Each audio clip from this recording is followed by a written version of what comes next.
নমস্কার বন্ধুরা, welcome to unicorn. তো বন্ধুরা, এই ভিডিওতে আমরা কথা বলবো কলকাতা নাইট রাইডার্স নিয়ে। তো আর দিন পাঁচেক বাদেই আইপিএল এর রিটেনশন, যেখানে কিন্তু কোন টিম কোন প্লেয়ারকে রিটেন করবে, কোন টিম কোন প্লেয়ারকে ছাড়বে, সেই লিস্ট আমরা পেতে চলেছি। এবং তারই আগে সব থেকে বেশি আলোচনা কলকাতা নাইট রাইডার্সকে নিয়ে। 2024-এ কলকাতা নাইট রাইডার্স চ্যাম্পিয়ন হবার পর 2025 সালে তারা 8 নম্বরে শেষ করেছে, খারাপ খেলেছে।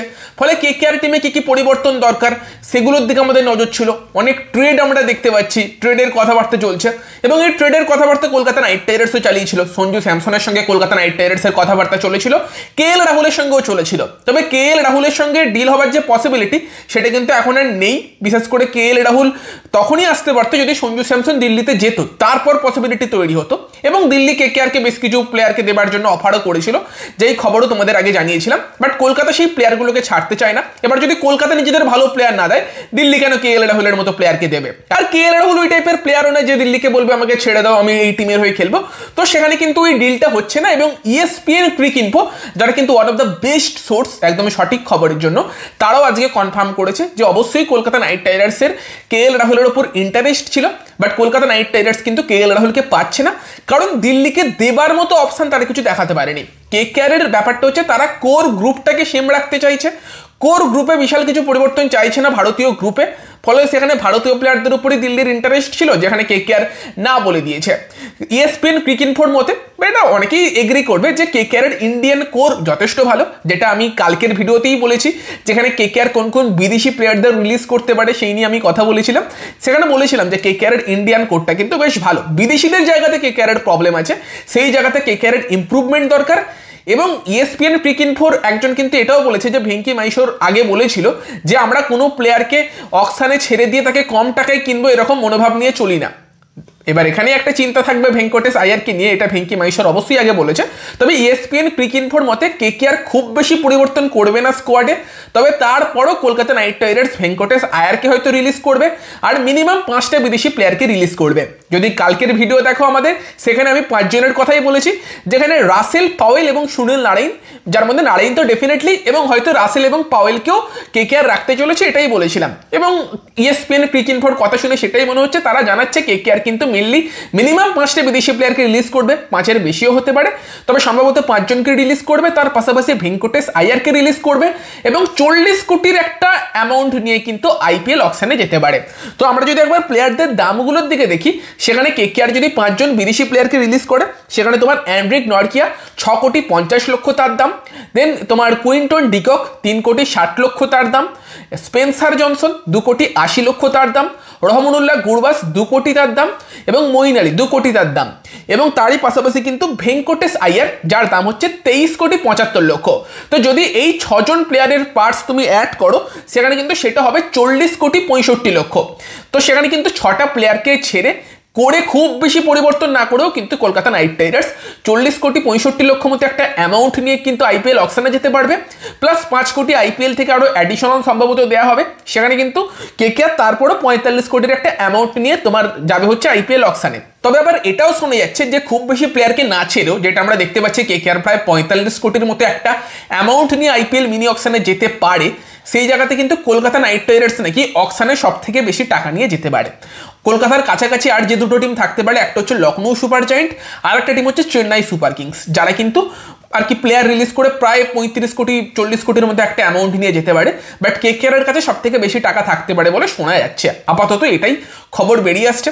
এবং সব থেকে কম টাকা নিয়ে যেতে পারে পাঞ্জাব কিংস। ভাবা যায় যে টিমটা প্রত্যেক বছর সব থেকে বেশি টাকা নিয়ে অকশনে যায়, তারা নাকি এবারের IPL অকশনে সব থেকে কম টাকা নিয়ে যেতে পারে। সময় কিভাবে পাল্টে যায়, কি আর বলবো। তো এরপর যদি নেক্সট টপিকে যাই আমরা, এবার কোন কোন বিভাগে কেকেআর প্লেয়ার তুলতে পারে। ESPN ক্রিক ইনফো যা জানাচ্ছে যে কেকেআর কিন্তু একজন ফাস্ট বোলার এবং একজন ফাস্ট বোলিং অলরাউন্ডারকে মেন টার্গেট করছে। এবার দেখো, তোমরা অনেকেই বলছিলে যে ওভারসিজ ফাস্ট বোলারের অপশান কারা কারা হতে পারে, সেই নিয়ে একটা ভিডিও আমার রেডি আছে, দেখছি কবে পোস্ট করা যায়। সম্ভবত কালকে করে দিচ্ছে, আমার রেডি আছে ভিডিওটা, যে সেখানে বেশ কিছু ইন্ডিয়ান নয়, ওভারসিজ আর কি bowler, fast bowler plus overseas allrounder, bowling allrounder কারা কারা অপশান কেকেআরের জন্য হতে পারে, সেই নিয়ে একটা লিস্ট বানিয়েছি, সেটা কালকে তোমরা পেয়ে যাবে। তো সেখানে ডিটেলে আলোচনা করা আছে, তো সেই নিয়ে আর ডিটেলে আলোচনা করছি না। তবে আপাতত ESPN ক্রিক ইনফোর কথা অনুযায়ী কেকেআর একজন অলরাউন্ডার, বোলিং অলরাউন্ডার এবং একজন ফাস্ট বোলারকে কিন্তু টার্গেট করতে পারে, যেখানে কেকেআর মেজরলি তাদের পার্টসটা স্পেন্ড করবে।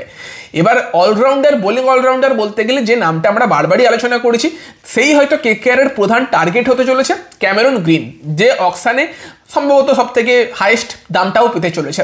কারণ বাকি যে সমস্ত হাই প্রোফাইল প্লেয়ারদের আমরা এক্সপেক্ট করছিলাম তারা অকশানে কেউ আসছে না, না সঞ্জু আসছে, না কেএল আসছে, ইভেন এখন তো হেনরিক ক্লাসেনেরও আসার চান্স কম। স্টার্কের ব্যাপারটা এখনও শিওর না, তাকে নিয়ে রিসেন্ট কোনো খবর আসেনি। 10-12 দিন আগে অবধি তো স্টার্কের সঙ্গে দিল্লির রিটেনশনের কোনো কথাবার্তা ছিল না। যদি রিসেন্ট কোনো ডেভেলপমেন্ট হয়ে থাকে সেটা শিওর না। তাহলে কি কেকেআর স্টার্ক অথবা ক্যামেরন গ্রিন এই টাইপেরই কাউকে টার্গেট করার জন্য দেখছে?